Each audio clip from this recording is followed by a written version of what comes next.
Motivation का topic आजकल hot cake बन चुका है। आज मोटिवेशन के ऊपर यूट्यूब में रोजाना हजारों की तादाद में वीडियोस अपलोड हो रही हैं और सैकड़ों किताबें मोटिवेशन के ऊपर लिखी जा चुकी हैं। लेकिन मोटिवेटेड रहने के लिए हमें मोटिवेशन के कंसेप्ट को समझना होगा। मोटिवेशन फियर और डिजायर यानी ख्वाहिश और खौफ की वजह से होती है। मिसाल के तौर पर अगर आप किसी बच्चे के बाप से पूछें कि आप अपने बच्चों को क्यों पढ़ा रहे हो, तो उसका जवाब या तो ये होगा कि मैं चाहता हूं कि ये पढ़ लिख कर जिंदगी में अच्छा मुकाम हासिल करें। ये एक बाप की डिजायर है जो उसकी मोटिवेशन बन चुकी है। और दूसरा, बच्चों का बाप ये भी कह सकता है कि मैं अपने बच्चों को इसलिए पढ़ा रहा हूं कि कल को ये नौकरी हासिल करें और भूखे ना मरें। ये खौफ की मोटिवेशन है। यहां पर मैं आपको जरूरी बात बताता चलूं कि अक्सर लोग मोटिवेशन के कंसेप्ट को गलत समझ लेते हैं। मोटिवेशन से सिर्फ आपका बिहेवियर चेंज होता है, सोच नहीं। इंस्पायरेशन आपकी सोच को चेंज करती है, जबकि मोटिवेशन आपके एक्शन या बिहेवियर को।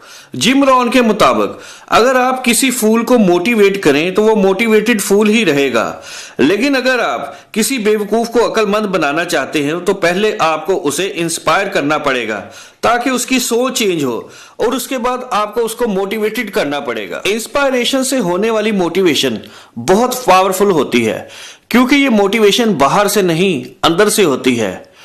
और हमारे लिए बाहर से होने वाली मोटिवेशन भी बहुत अहम है। अच्छे अंदाज में की गई तारीफ, हौसला अफजाई और बोनस हमेशा लोगों को मोटिवेट करते रहे हैं। हमें मोटिवेटेड रहने के लिए कुछ बातों का ख्याल रखना पड़ेगा। हमें यह मालूम होना चाहिए कि कौन सी चीजें हमें डीमोटिवेट कर सकती हैं। हमें लोगों का नेगेटिव एटीट्यूड, अनफेयर क्रिटिसिज्म भी डिमोटिवेट कर सकता है। और जब हम देखें कि काम न करने वाले को सराहा जा रहा है और काम करने वाले को तंग किया जा रहा है, तो इससे किसी भी अदारे में डिमोटिवेशन बहुत जल्द होगी और उसकी परफॉर्मेंस का ग्राफ बहुत जल्द नीचे आ जाएगा। ऑफिस में होने वाली पॉलिटिक्स भी डिमोटिवेशन का बायस है।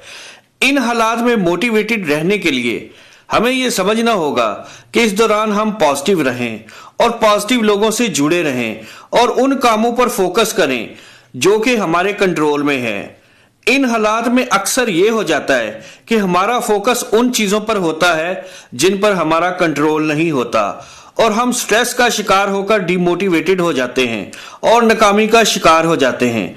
और हमें ये कोशिश करनी चाहिए कि इन फैक्टर्स को जो हमें डीमोटिवेट करते हैं उनसे अलग रहें और उनको चेंज करें या खत्म करें। अक्सर डीमोटिवेटिंग फैक्टर्स को हटाने से या खत्म करने से भी मोटिवेशन वापस आ जाती है। हमें मोटिवेटेड रखने में हमारे गोल्स भी बहुत अहम हैं। जब भी हम अपने गोल्स पर फोकस करेंगे तो हम मोटिवेटेड रहेंगे। हमारा डॉक्टर या इंजीनियर बनने का सपना, हमारे अपने घर बनाने की ख्वाहिश, ये सब हमें मोटिवेटेड रखते हैं। जब आप डीमोटिवेटिंग फैक्टर्स से दूर रहेंगे और अपनी थिंकिंग पर कंट्रोल रखेंगे और अपना फोकस अपने गोल्स पर रखेंगे तो आप हमेशा के लिए मोटिवेटेड ही रहेंगे, क्योंकि मोटिवेशन ही वो ताकत और एनर्जी है जो जल्द आपको आपकी मंजिल से करीब कर सकती है।